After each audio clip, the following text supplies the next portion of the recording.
Hello, welcome to this video. Our topic is trigonometric functions, and we know in this topic, trigonometric function, in this topic, the first part, there are three subtopics.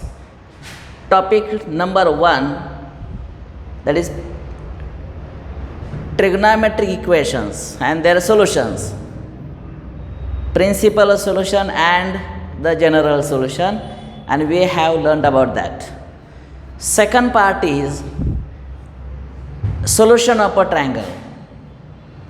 Okay, this is a second part of the same trigonometric topic, and in the second part we have discussed properties related to the triangle, that is solution of triangle.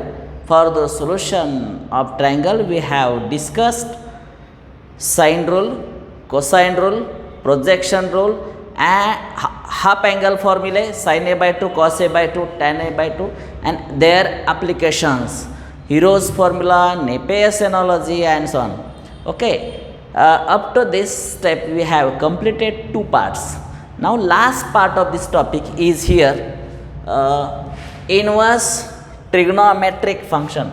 This is important one, inverse trigonometric function.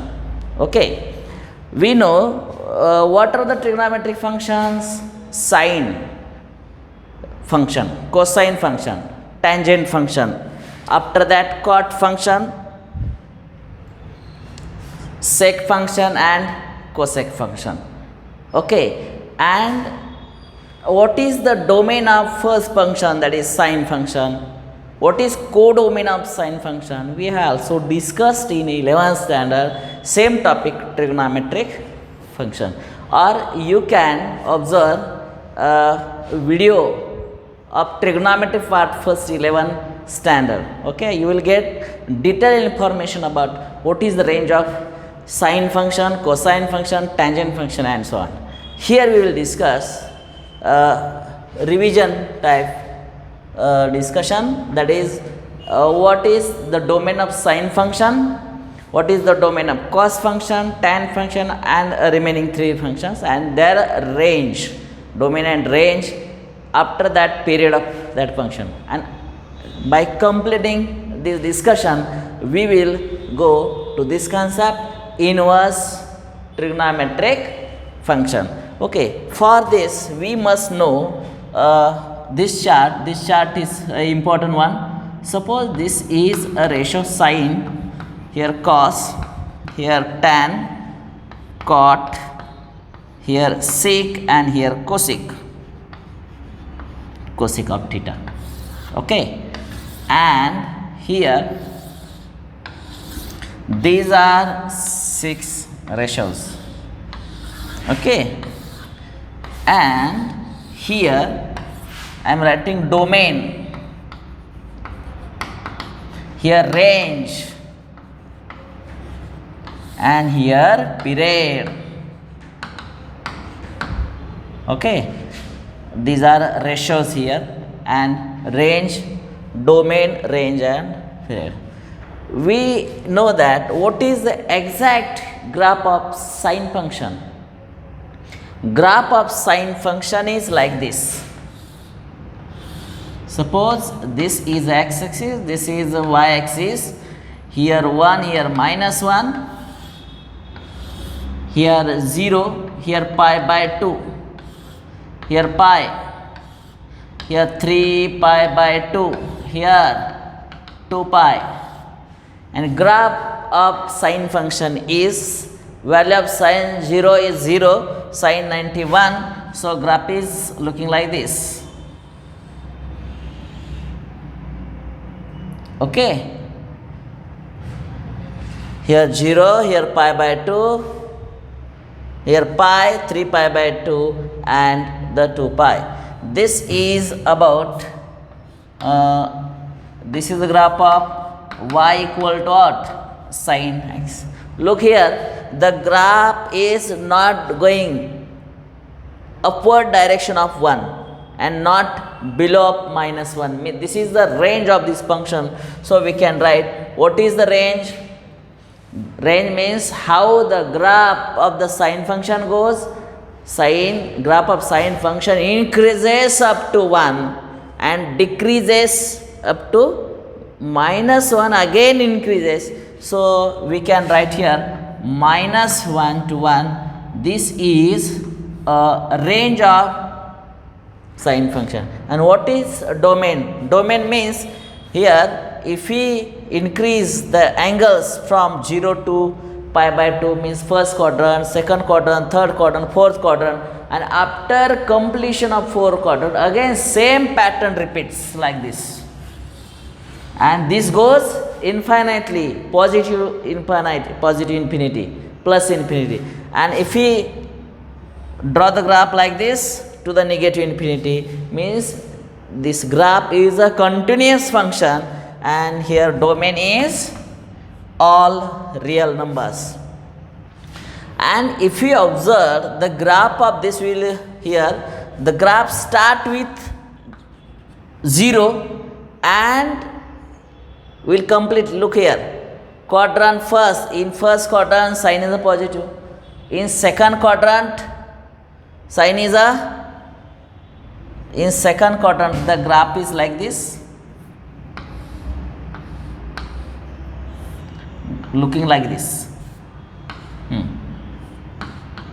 Look here, in first quadrant graph of sine function is positive, in second quadrant also positive, in third quadrant sine function is negative, in fourth quadrant sine is negative, and after, see here, 0 to 2 pi, 0 to 2 pi, after 2 pi same graph is repeats like this. Look here, this is a graph of sine function, and after completion of one rotation same graph repeats.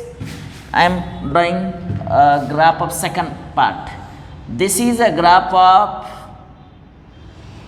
second rotation. Look here, second graph means same part repeat. So this is a many one function. Okay, so we can say the same part repeats. So from this to this range is here 4 pi. 4 pi means here, look here, 0, here pi, here 2 pi, 0 to 2 pi, look here, 0 to 2 pi, graph is like this.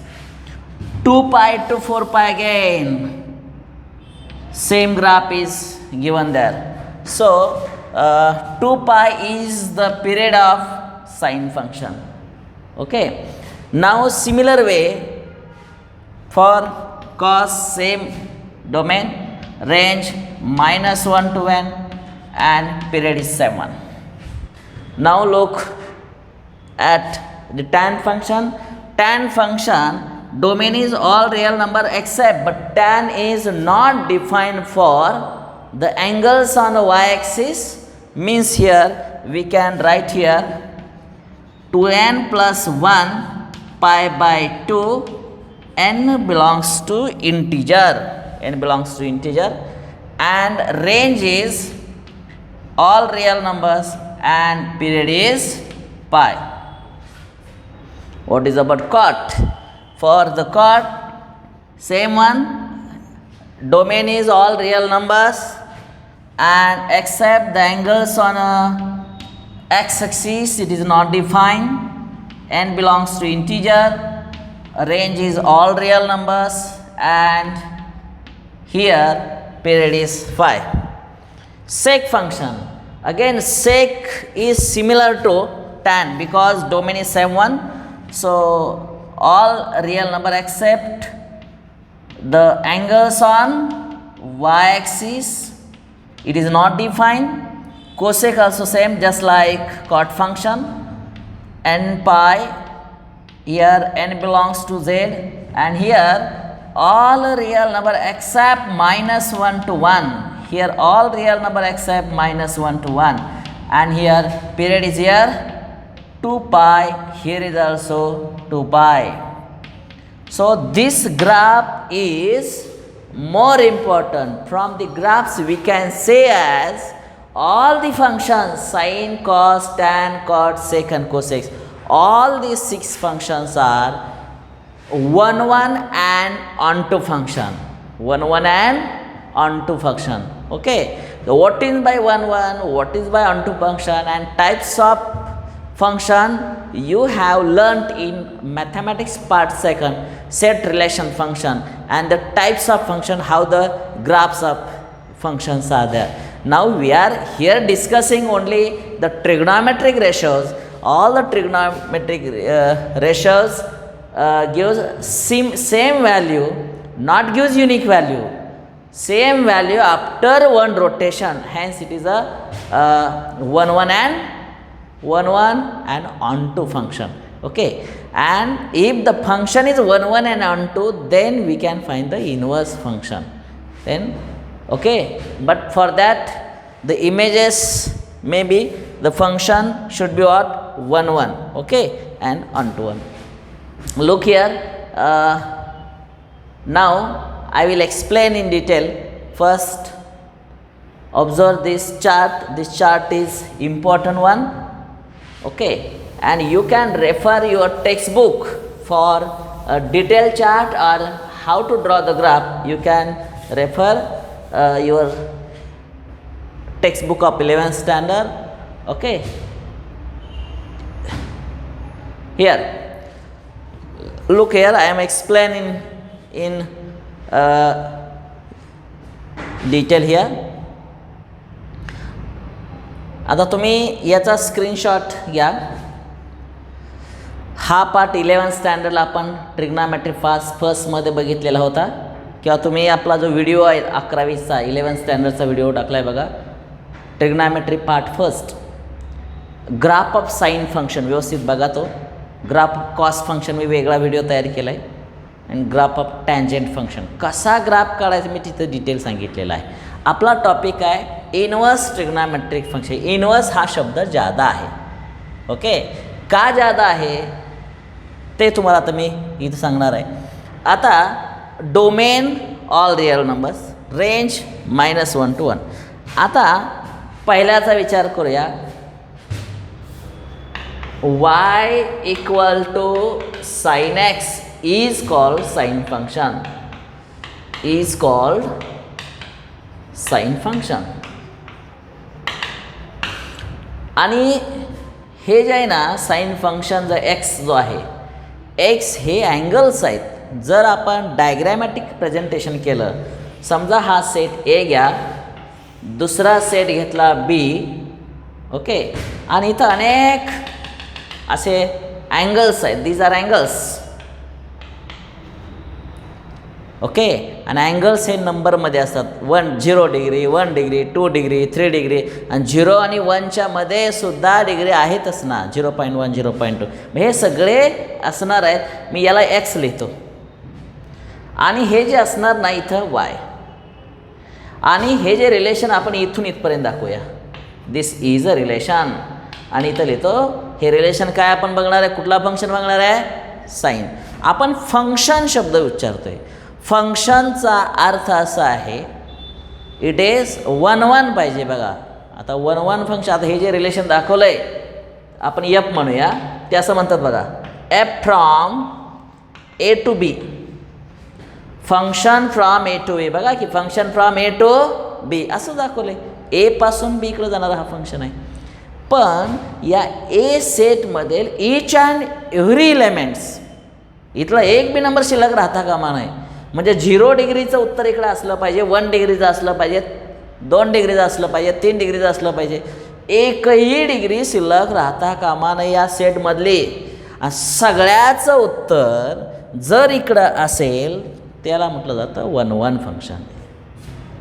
याचा विचार तर सोडूनच द्या, याचं उत्तर इकडं असलंच पाहिजे, 1 1 function. बस समजा एखादा नंबर इथं का कुठला जर एखादा नंबर घेतला आणि एखाद्या फंक्शन ह्याचं उत्तर इकडं नसेलच, त्याला फंक्शन म्हटलं जात नाही. फंक्शन म्हणूच नका.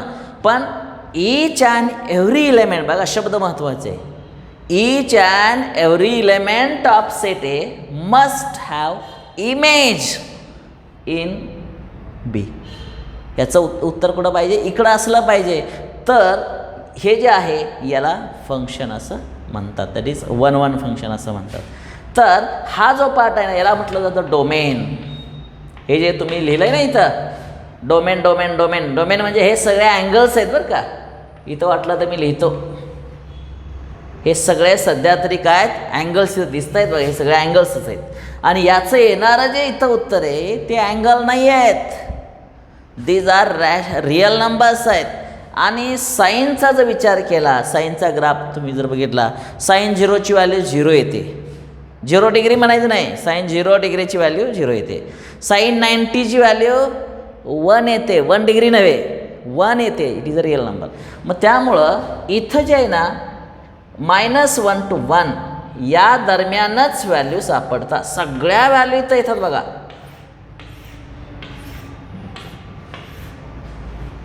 बघा मी इथं साईनचा विचार करतोय. इथं आता एक साईन ऑफ एक्स आणि हे जे आहे ना एवढा जो पोर्शन आहे एवढ्या पोर्शनला वाय म्हणूया. म्हणजे sine of x equal to y. बघा बरं sine of x equal to y. Sine of x equal to y. तर त्यामुळं हे आता इथं बघा साईनच्या शेजारी काय दिसतं आहे एक्स. आणि हे डोमेनमधलं असतं. हे कुठलं असतं डोमेनमधलं असतं. आणि याचं उत्तर जे इकडं वाय दाखवलं आहे ना वाय ते हे को डोमेनमधलं असतं. कशातलं असतं हे को डोमेनमधलं असतं.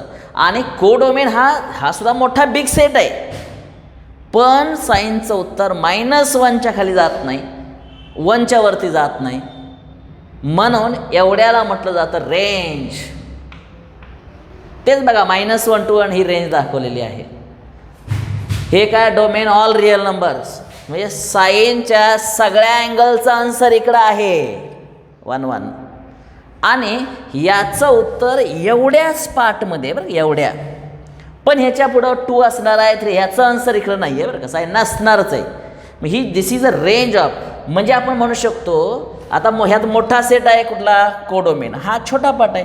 म्हणजे range is a subset of codomain. हे शब्द लक्षात ठेवा. Range is a subset of codomain. त्यामुळे हे सबसेट आहे. त्यामुळे रेंज ही कुठं आहे या कोडोमेनमध्ये आहे. आता हे कशासाठी झालं साईनचा. आणि जो पिरियड आहे ना पिरियड द 2π मग अशा आपण ग्राफ असं दाखवलेला साईनचा ग्राफ. साईनचा ग्राफ बघा बरं. इथं पहिला क्वाड्रंट, दुसरा क्वाड्रंट, तिसरा क्वाड्रंट, चौथा क्वाड्रंट. बघा 0 to 1 पहिला क्वाड्रंट, दुसरा क्वाड्रंट, तिसरा क्वाड्रंट आणि चौथा. इथं 2π झाल्यानंतर हाच पार्ट पुन्हा रिपीट होणार आहे. त्यामुळं 0 to 2π हा जो पार्ट आहे याचं उत्तर मॅक्झिमम व्हॅल्यू 1 मिनिमम व्हॅल्यू -1. बघा 1 -1 ह्या दरम्यानच ग्राफ तो इकडं तिकडं असा होत राहतो. आणि म्हणून तो रेंज झाली. आणि पिरियड म्हणजे काय हा जो ग्राफ आहे असा रिपीट होतोय कुठं 2π झाल्यानंतर. त्यामुळे 2π is the period of sine function. आता मी साईनचा फंक्शन सांगितलेला आहे. आता त्याचा इन्व्हर्स काढणं म्हणजे काय. आता इन्व्हर्स कधी काढता येतो तो फंक्शन 1 1 पाहिजे आणि ऑन टू पाहिजे. आता ऑन टू म्हणजे काय ते सांगतो. ऑन टू म्हणजे काय बघा ह्याच्या सगळ्या इमेजेस इथं आहेत बघा. इथं कुठून कुठपर्यंत आहेत 1 आणि काय -1 पर्यंत आहेत. तर ह्याच्यामधले सगळे जे पार्ट आहेत ना याच्या इमेजेस म्हणजे इकडे सगळे अनेकांच्या व्हॅल्यू इथं आहेत.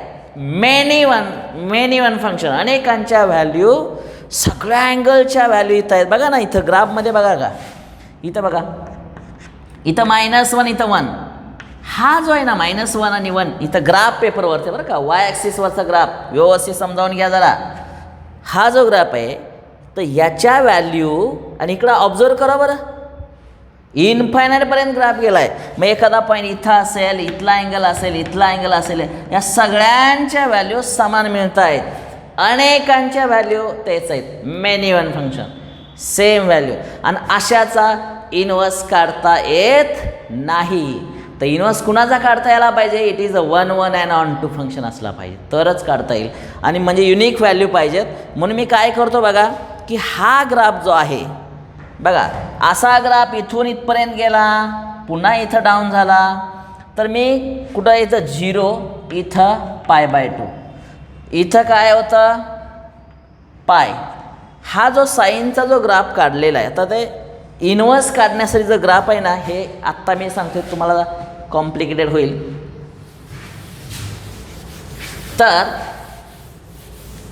जसं मी डिस्कशन साईनचं सांगितलेलं आहे, आता हे कॉसचं बी या पद्धतीनं तुम्ही लक्षात ठेवा, टॅनचंही लक्षात ठेवा. त्यासाठी तुम्ही त्या 11चे व्हिडिओ व्यवस्थित बघा, या सगळे पार्ट तुम्हाला क्लिअर होतील. आता मी काय करतो, फक्त या पहिल्या साईनच्या बाबतीतच मी बोलणार आहे, त्यामुळे मी काय करतो, हा भाग मी पुसून टाकतो. आपण काय बघतोय आता, इन्व्हर्स ऑफ साईन फंक्शनसाठी कन्सेप्ट आपण बघतोय. बघा आपण ह्याच्यासाठी जर सांगितलं त्याचा ग्राफ काय होणार होता बघा बरं. हा एक्स ॲक्सिस, हा वाय ॲक्सिस, 0, इथं π/2 क्वाड्रंट पहिला, इथं -π/2, इथं पाय, इथं -π, इथं मॅक्झिमम व्हॅल्यू 1, मिनिमम व्हॅल्यू -1, आणि इथून एक अशी लाईन ड्रॉ करतो, इथून अशी लाईन ड्रॉ करतो. Just observe Y axis, just observe here x axis. Okay, this is quadrant number first. हा एवढा पहिला क्वाड्रंट आहे. दुसरा क्वाड्रंट आहे, इथं 3π/2, इथं 2π. आता ग्राफ काढणार आहे कुणाचा, साईनचा. मला सांगा, साईन 0ची व्हॅल्यू 0 म्हणजे इथं पॉईंट, बट साईन 91 हा ग्राफ असा निघालेला आहे बघा बरं. पुन्हा तो असा, पुन्हा तो असा, आणि पुन्हा तो असा. This is a graph of sine function. Negative बाजूला असा इथं आला, पुन्हा अशा रीतीनं ग्राफ जाणार आहे. हा कुणाचा ग्राफ तयार झाला, y = what, साईन एक्स हा ग्राफ तयार झाला. पण अनेकांच्या व्हॅल्यू समान यायला लागल्या की याला त्याचा इन्व्हर्स काढता येत नाही बरं का. म्हणजेच जरा बघा, हा अजून एक सेट घ्या, A B, इथून इकडं दाखवतो साईन, इथून इकडं दाखवतो साईन इन्व्हर्स, इथं 0, साईन 0ची व्हॅल्यू इथं 0 आहे, सगळ्यांना माहिती आहे.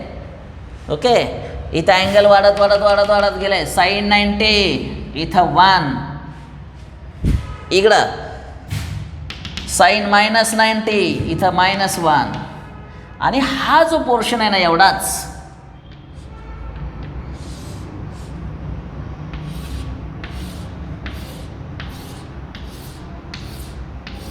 ग्राफ व्यवस्थित बघा. तर याला म्हटलं जातं, हा जो ग्राफ व्यवस्थित बघा, याच्या वरचा जो पार्ट आहे इथं एक्स म्हणतो बरं का,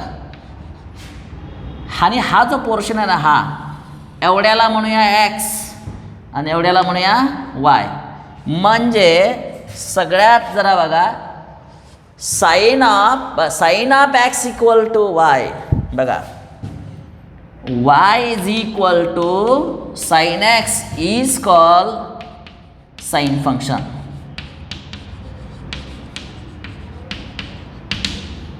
is called sin function. पण मला सांगा, 0 to 90 डिग्री म्हणजे क्वाड्रंट पहिला. दुसऱ्या क्वाड्रंट मध्ये आपण गेलोच नाही बघा. 0 to 90 डिग्री हा ग्राफ इथून इथपर्यंत झाला. पण क्वाड्रंट नंबर दुसरा ज्यावेळेस सुरू होता, हा ग्राफ जरा बेंड व्हायला लागलाय बघा, बेंड व्हायला लागलाय. याचा अर्थ इथली व्हॅल्यू समान, इथली व्हॅल्यू समान. मेनी वन फंक्शन व्हायला, मेनी वन नको आपल्याला, 1 1 पाहिजे, एकास एक पाहिजे. त्यामुळं आपल्याला हा ग्राफ इथं कट केला पाहिजे. मी इथं कटच करून टाकतो बघा हा. त्यामुळं का बरं, हा रिपीट होत आहेत म्हणून, म्हणजे हा भाग इथं कटच करा. म्हणजे π/2च्या पुढचा विचार करायचा नाही. आता π/2चा विचार करायचा नाही म्हणजे बघा बरं, this is a graph, X axis, Y axis, 0 इथं, π/2, इथून इथपर्यंतच फक्त विचार करा.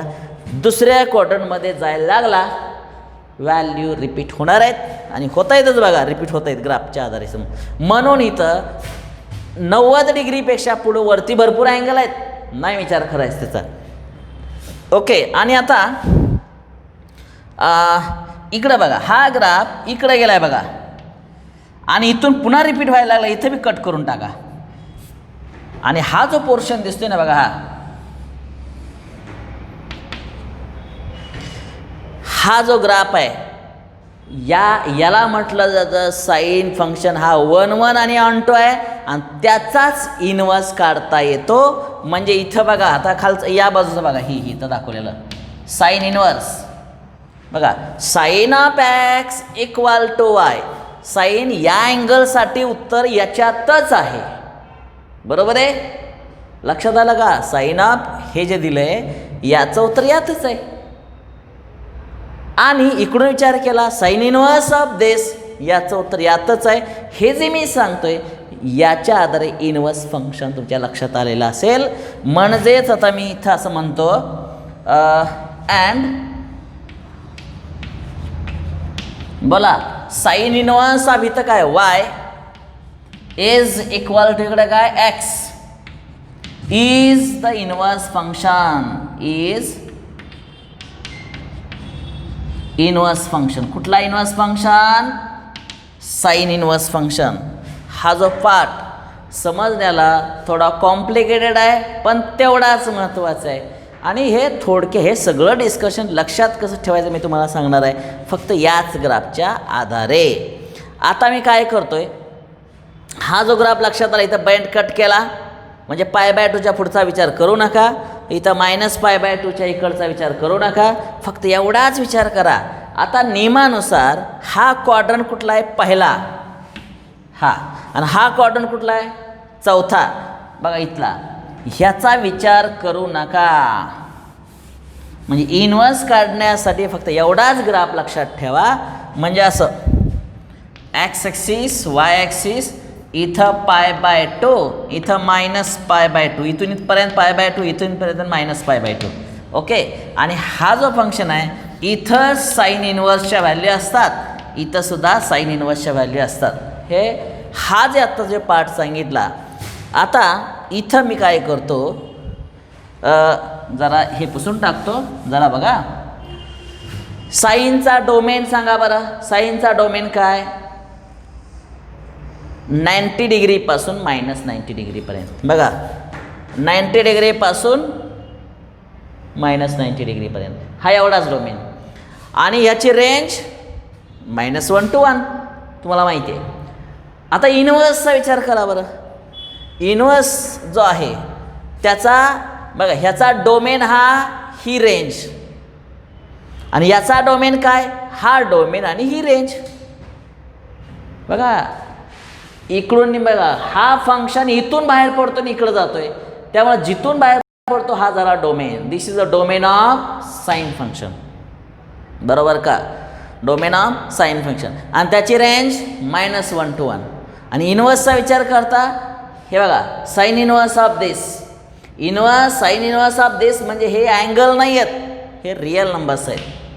आणि ह्याचं उत्तर असणार आहे 90 डिग्री टू -90. याला आपण म्हणूया π/2. टू इथं काय होणार आहे? -π/2. आणि अशा रीतीनं शॉर्टकटमध्ये आपण ही डेफिनेशन कशी सांगणार जरा बघा बरं. What is the exact definition of sine inverse function? बघा, y equal to sine x is called, बघा, साईन फंक्शन, बरोबर आहे. y equal to sine x is called sine function. पण हा साईन फंक्शन कसा आहे? कंटिन्युअस सांगितलं, कंटिन्युअस फंक्शन आहे, इन्फायनाईटपर्यंत जातो. त्यामुळे इथला जो एक्स आहे ना, x belongs to real number असतो, हा झाला डोमेन. आणि त्याचं येणारं जे उत्तर हे y आहे, y belongs to what? -1 to 1. ही झाली त्याची रेंज. आणि नंबर 3 पिरियड काय तयार झाला आहे? पिरियड याचा होणार आहे 2π. बट इनवर्स फंक्शनसाठी, इनवर्स फंक्शन फर्स्ट इनवर्ससाठी काय करायला पाहिजे? इथं बघा, साईन इनवर्स ऑफ -1, बघा, sine inverse of -1, sine inverse of minus म्हणजे साइन इनवर्स ऑफ वाय म्हणजे x. Sine inverse of y म्हणजे काय एक्स.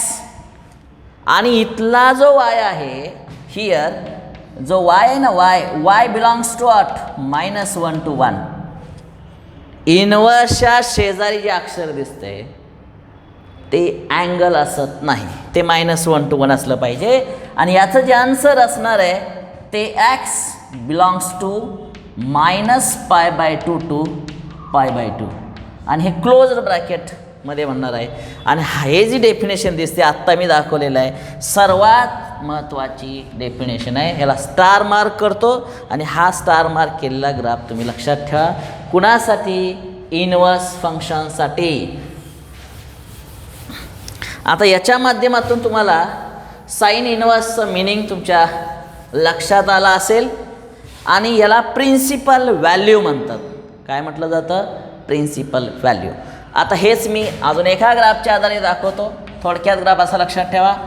0 इथं π/2 इथं -π/2. इनवर्सच्या बाबतीत आन्सर यामध्येच असलं पाहिजे साइन इनवर्स. बघा हे लक्षात ठेवा. इथं क्वेश्चन मार्क इथं क्वेश्चन मार्क. आणि तुम्हाला असा प्रश्न विचारला जाईल find value of sine inverse of 1/2. बघा प्रश्न कसा आहे. Find value of sine inverse of 1/2. आता एक्झामला तुम्हाला ग्राफ काढा असा प्रश्न विचारला जाणार नाही, पण त्याच्या व्हॅल्यू कुठं सापडतील हे मात्र ह्याच्या माध्यमातून तुम्हाला डेफिनेशनच्या आधारे कळालं पाहिजे. तर सोल्युशन सांगताना काय करूया बघा. Let sine inverse of half is equal to x. Sine inverse of half equal to काय एक्स. त्याचं इनवर्सचं उत्तर एक्स. इकडं रूल लक्षात घ्या. साइन इनवर्स ऑफ हाफ म्हणजे वाय दिसते ना half is equal to x. आता ह्यातलं कंडिशन काय आहे बघा बरं. ही जे एक्स आहे ना X must be belongs to what -π/2 to π/2. हा पोर्शन अतिशय महत्त्वाचा आहे. फंक्शन इथं 1 1 आणि ऑन2 आहे. तर याच्यासाठी बघा एक्स बिलॉंग्स टू -π/2 to π/2 ह्याच्या बाहेर ग्राफ जाता कामा नये. त्यामुळे इथं प्रिन्सिपल व्हॅल्यू सापडणार आहे. म्हणजेच याची पुढची स्टेप काय येणार आहे. Sine of x equal to 1/2. Sine of x equal to काय 1/2. बरोबर आहे.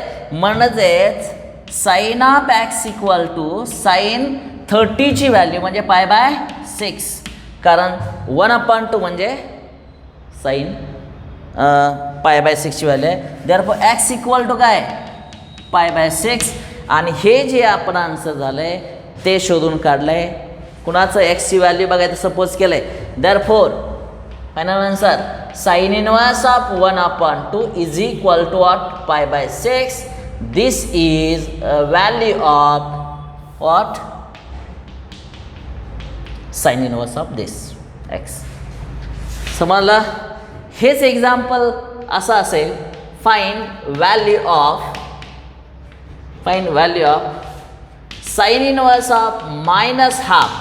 बघा साइन इनवर्स ऑफ -हाफ. आता बघा आता निगेटिव्ह व्हॅल्यू आहे.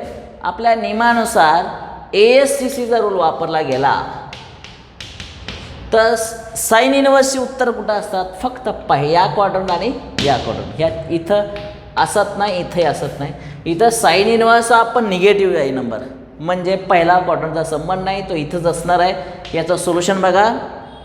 Late sine inverse of -1/2 is equal to x. X belongs to what -π/2 to π/2. हे लक्षात ठेवा. म्हणजेच sine of x equal to -half. म्हणजे sine of x equal to -sine as it is sine of π/6. आणि अशा रीतीनं sine of x equal to sine of -π/6 आणि x equal to -π/6. आता एक्स इक्वल टू -π/6 कुठं असतं बघा बरं. इथं असणार ना. 0 पासून इथपर्यंत -30 डिग्री आणि इथं उत्तर संपलेलं आहे. Therefore sine inverse of -1/2 equal to -π/6 आणि अशा रीतीने आपण ही व्हॅल्यू शोधून काढलेली आहे. याला principal value of sine inverse function असं म्हटलं जातं. तर विद्यार्थी मित्र, मगापासून हे जे बघितलेलं आहे तर अगदीच ट्रिग्नॉमेट्रिक फंक्शनपासून सुरुवात केली. त्यात 6 फंक्शन असतात. 6चे 6 फंक्शन सांगून मग हे जर झाले दिल्या लिमिटमध्ये आपल्याला एक्सप्लेन करता आलं नसतं. फक्त साईन रेशोकडं आपण बघितलो, साईनचा ग्राफ कसा असतो तो बघितलं. ग्राफ तसा कंटिन्युअस आहे आणि कंटिन्युअस असल्यामुळं रिपीट व्हॅल्यू होतात आणि जे रिपीट व्हॅल्यू होतात त्याचा इन्व्हर्स काढता येत नाही. तो फंक्शन कसा पाहिजे, function from A to B पाहिजे आणि reverse function from B to A. म्हणजे थोडक्यात फंक्शन असं f from A to B आणि एफ इन्व्हर्स, त्याला इन्व्हर्स म्हणतात, f⁻⁻1 B to A. ही जी कन्सेप्ट आहे मी तुम्हाला आता समजावून सांगितलेलं आहे. हा साईन फंक्शन झाला आणि त्याचा इन्व्हर्स फंक्शन इथं तयार झाला. आणि एक्झाम्पल सोडवण्यासाठी फक्त हा ग्राफ फक्त लक्षात ठेवा. याच्या आधारे तुम्हाला साईन इन्व्हर्स आन्सर कसे काढतात हे तुमच्या लक्षात येणार आहे. आता साईन इन्व्हर्स तुम्ही म्हणणार मग what is the value of. आता एक्झाम्पल कुठले असतात तेही मी तुम्हाला सांगून टाकतो, म्हणजे तुम्हाला ह्याच्यावरची पुन्हा जादाची एक्झाम्पल शोधायची अजिबात गरज नाही. तुम्हाला माहीत असणारे व्हॅल्यू जे असतात बघा, 0, 30 डिग्री, 45 डिग्री, 60 डिग्री, 90 डिग्री आणि इथं साईन 0, 0, इथं 1/2, 1/√2, इथं √3/2, 1, इथं म्हणूया π/6, π/4, π/3, π/2. आता हे जे मी एक्झाम्पल तयार केलं आहे, कुठलं केलं आहे बघा बरं, साईन इनवर्सच्या शेजारी ही जी लाईन दिसते ना, ही कुठलाही नंबर घ्या, समजा हे घेतला हाफ, याचं उत्तर CET पद्धतीनं डायरेक्ट देता येईल. इनवर्स म्हणतोय बघा, इनवर्स इथं लक्षात घ्या. आपला टॉपिक सुरू आहे इनवर्स. आपण प्रिन्सिपल सोल्युशन, जनरल सोल्युशन काढत नाही, ती वेगळी कन्सेप्ट आहे. इनवर्स काढण्यास इनवर्स शब्द असला की तुम्ही ग्राफ हाच लक्षात ठेवा. म्हणजे ह्याचं उत्तर काढताना पहिल्या डोक्यात कसा विचार पाहिजे, इथं काय साईनच्या वरती मायनस आहे, -1 आहे आणि हाफ आहे, म्हणजे त्याचं उत्तर एक तर पहिल्या क्वार्टरमध्ये पाहिजे नाहीतर चौथ्या क्वार्टरमध्ये पाहिजे. दुसऱ्या क्वार्टरमध्ये उत्तर असत नाही साईनचं, तिसऱ्या क्वार्टरमध्ये साईनचं उत्तर असत नाही. तर डोंट कन्सिडर दीज 2 क्वार्टर्स. पण इथं 1/2 आहे आणि त्याला प्लस साईन आहे. प्लस साईन म्हणजे ASCC नंबर सर पहिल्याच क्वार्टरमध्ये उत्तर आहे आणि ते दिसतंय इथं वरती बघा π/6. संपला उत्तर. पण जर दुसरा प्रश्न असा विचारला, साईन इनवर्स ऑफ -1/2, बघा साईन इनवर्स आहे. साईन इनवर्स म्हटलं की पहिला विचार काय, त्याचे उत्तर कुठं असतील, तर क्वार्टर पहिला नाही तर दुसरा. ठीक आहे, म्हणजे इकडचा काही संबंध नाही. पण इथं निगेटिव्ह आहे, म्हणजेच क्वार्टर नंबर हा कुठला, तिसरा क्वार्टर आणि चौथा क्वार्टर. मग त्याचं उत्तर काय येणार आहे, हे मायनस, फक्त याला साईन जोडा, -π/6. संपलं उत्तर. हाच प्रश्न बदलून बघा, इथं 1/√2 ठेवा. 1/√2 ठेवलं तर इथं वरती दिसतंय बघा π/4, पटकन उत्तर आलं. इथं -π/4 हे आन्सर आलं. आणि हे बोर्डमध्ये कसं लिहायचं, आपल्या नोट्स कशा काढायचं हे मी तुम्हाला आता लिहून दाखवलेलं आहे, पॉझिटिव्हसाठी निगेटिव्हसाठी. आता या लिस्टमधलं काय राहिलं बघा बरं, हे 1 झालं, 2 झालं, तिसरं √3/2 इथं घेऊया. √3/2 इथं सुद्धा -√3/2. √3/2 वरती बघा π/3, इथं सुद्धा -π/3. इथं उत्तर तुमचं पूर्ण झालेलं आहे. अजून राहिलं बघा 1 राहिलं, sine inverse of 1. Sine inverse of 1 काय उत्तर बघा, साईन इनवर्स ऑफ 1 म्हणजे पॉझिटिव्ह आले, हे वरती π/2 दिसतेच बघा, it is equal to what, π/2. आणि साईन इनवर्स ऑफ -1 काय असेल, -π/2. म्हणून हे क्लोज्ड ब्रॅकेट वापरलेत बघा. क्लोज्ड ब्रॅकेट वापरायचा अर्थ समजला का, कारण इन्क्लुडिंग दॅट पर्टिक्युलर व्हॅल्यू असल्यामुळं आपल्याला क्लोज्ड ब्रॅकेट वापराव्या लागणार आहेत. आणि आत्ता आपण म्हणजे या व्हिडिओमध्ये काय बघितलं, what is the graph of what is by inverse function हे बघितलं. इन्व्हर्स कुणाचा काढता येतो आणि कुणाचा काढता येत नाही त्याचा आपण विचार बघितला. म्हणजे इन्व्हर्सच्या माध्यमातून आपण जो ग्राफ कंटिन्युअस ग्राफ काढला होता तर ठराविक ठिकाणी आपण ग्राफ कट केला आणि त्याचाच विचार केला आणि त्याच्या आधारे सोल्युशन काढण्याचा प्रयत्न केलेला आहे. ओके, तर इथं आपण थांबणार आहे. पुढच्या व्हिडिओमध्ये आपण कॉसचा इन्व्हर्स फंक्शन कसा असतो, त्याचा डोमेन काय, त्याची रेंज काय हे आपण नंतरच्या व्हिडिओमध्ये बघणार आहे. तर इथं थांबतो आहे. थँक्यू.